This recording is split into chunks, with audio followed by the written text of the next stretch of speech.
కలుగజేయుచున్నాను. ఎడారిలో నదులు కలుగజేయుచున్నాను. ఇది అసలు ఎడారి అనేది ఎంత భయంకరమైనదో మనకు తెలుసు.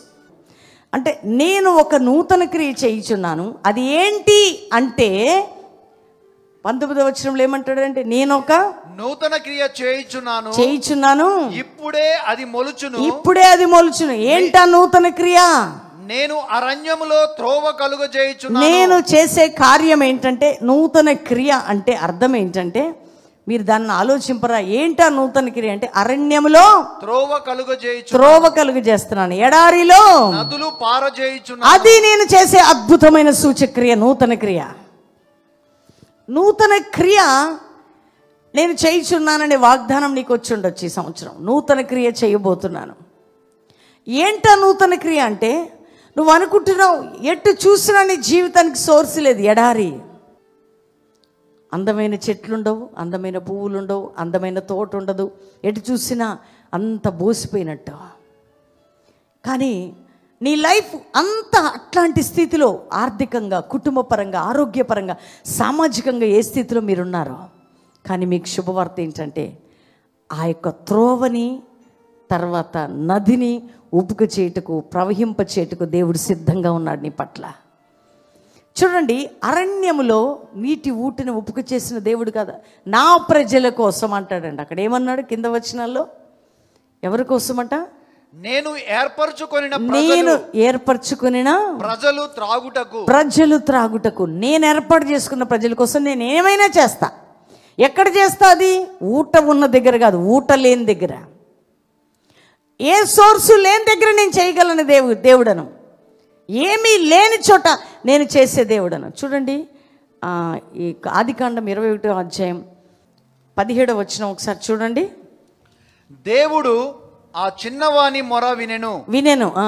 అప్పుడు దేవుని దూత ఆకాశము నుండి హాగరును పిలిచి హాగరు, నీకేమి వచ్చినది? భయపడకుము. ఆ చిన్నవాడున్న చోట దేవుడు వాని స్వరము విని ఉన్నాడు. నీవు లేచి ఆ చిన్నవాణ్ణి లేవనెత్తి నీ చేత పట్టుకొనుము, వానిని గొప్ప జనముగా చేసేదనని ఆమెతో అనెను. 19వ వచనం.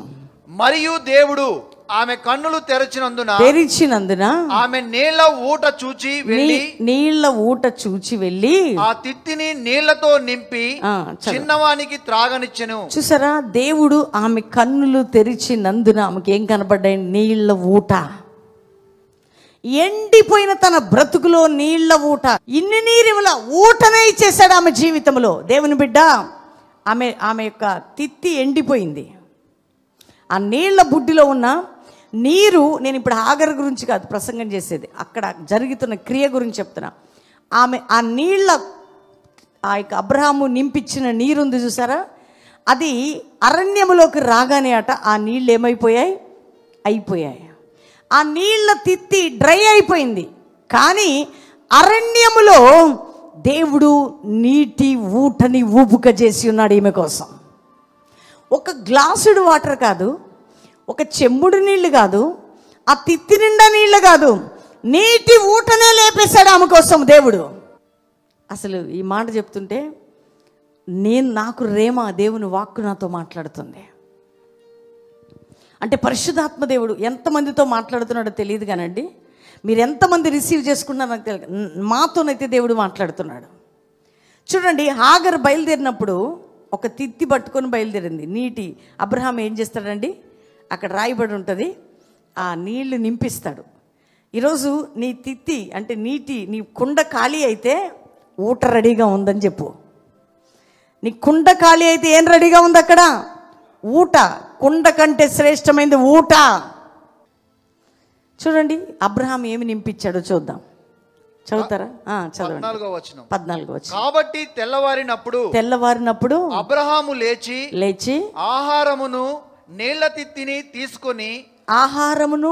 తిత్తిని తీసుకొని ఆ పిల్లవానితో కూడా ఆగరునకు అప్పగించి ఆమె భుజము మీద వాటిని పెట్టి ఆమెను పంపివేసెను. చూసారా, ఒక నీళ్ల తిత్తిచ్చాడు. ఎవరు?